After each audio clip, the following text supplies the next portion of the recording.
Nitong mga nakaraang linggo, 6 na sunod-sunod na bagyo ang dumaan sa ating bansa, nagdulot ng napakalaking pinsala.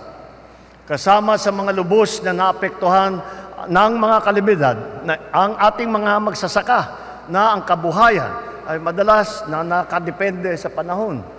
Ngunit sa pagkakataong ito, nais po namin mabawasan ang inyong iniisip at inaalala. Simula ngayon, pinapawalang bisa na po natin ang inyong utang sa lupang ipinagkaloob sa inyo sa ilalim ng reformang agraryo.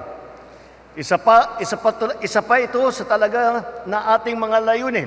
Isang hakbang ito upang pagtibayin pa ang sektor ng agrikultura at matulungan na maiangat ang antas ng pamumuhay ng ating mga magsasaka. Patuloy ang pamahalaan sa pag-iisip ng mga makabagong paraan upang lalong mapaunlad ang sektor ng agrikultura. Ito po, yung programang ginawa po namin ay yung seedling production. Para po, ang ating mga magsasaka ay ang kanilang ginagamit na variety na itatanim, hindi lamang na palay, kundi pati na ang mga gulay, yung pinakamaganda at sapat na hindi na tayo nag-i-import. Nag-i-import pa tayo ng mga seedling, dapat kayang-kaya naman natin gawin dito sa Pilipinas. Kaya't yan po ang ating bagong programa para paramihin ang seedling production dito sa Pilipinas.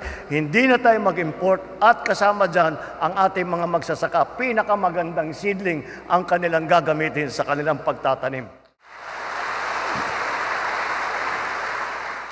Naway magsilbing inspirasyon din ang aming handog ngayong araw para sa panibagong yugto sa inyong mga buhay, kung saan hindi lamang kayo at ang inyong pamilya ang aasenso, maging ang buong bansa ay kasama ninyo sa inyong tagumpay.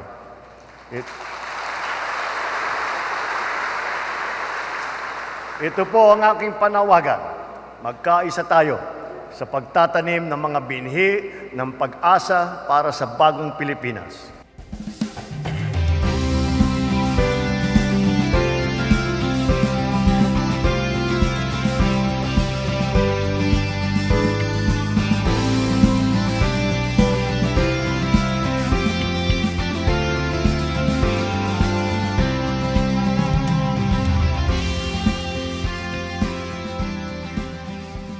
Masaya na rin ako sa ganitong panahon. Matagal na, ilang taon ng ngayon lang kami nakakanta ng libre ng title. Yun ang masarap para sa akin. Alam mo naman, pag maghahani ka, kung minsan bumabaksak yung presyo, di ba? Pero pag bumaksak, kasi yung input na binabayaran mo sa pagtrabaho, hindi naman kaya mag-isa namin, magtatanim, mangungupa ka dyan. Hindi naman bumaba yung pangungupa ngayon. Yun lang ang mahirap. Kaya lang kung halimbawa, kung pwede, katulad ng mga fertilizer, sana palagi kaming makakalibre. Utang namin sa bangko yan sila na mismong gumawa ng para matakpan yung utang namin sa lahat ng mga farmers na may ikloa. Ngayon lang nagpresidente si Bongbong Marcos, doon lang tayo nagkaroon ng ganyang kaming mga farmers. Kaya nagpapasalamat kami ng malaki sa kanya, lalong-lalo na sa agrarian reform din, sa DAR, kay President. Nagpapasalamat ka ng malaki sa kanila. Maraming salamat sa inyong binigay sa amin. Masaya kami sa iyo.